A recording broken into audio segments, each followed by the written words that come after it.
Television চ্যানেলগুলো সারা পৃথিবীতে কথা শোনানোর। কুড়িগ্রাম সদর উপজেলার বেলগাছা ইউনিয়নে জাতীয় নাগরিক পার্টি এনসিপির দোয়া ও ইফতার মাহফিল অনুষ্ঠিত হয়েছে।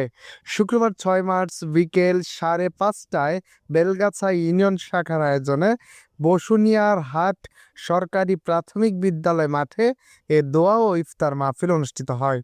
এতে প্রধান অতিথি হিসেবে উপস্থিত ছিলেন এনসিপি সদর উপজেলা আহ্বায়ক আর রাজু আহমেদ রাজ্জাক, বিশেষ অতিথি হিসেবে জেলা বৈষম্য বিরোধী ছাত্র আন্দোলনের সদস্য সচিব খন্দকার আল ইমরান, জেলা যুগ্ম সদস্য সচিব আব্দুল হামিদ, সদর উপজেলা সদস্য সচিব মালেক সরকার, অন্যান্যের মধ্যে পৌর যুগ্ম সদস্য সচিব মাসুদ রানা ইকবাল, বেলগাছা ইউনিয়ন সভাপতি মাইদুল ইসলাম রকেট সহ জেলা উপজেলা ও ইউনিয়ন কমিটির অন্যান্য নেতৃবৃন্দ উপস্থিত ছিলেন।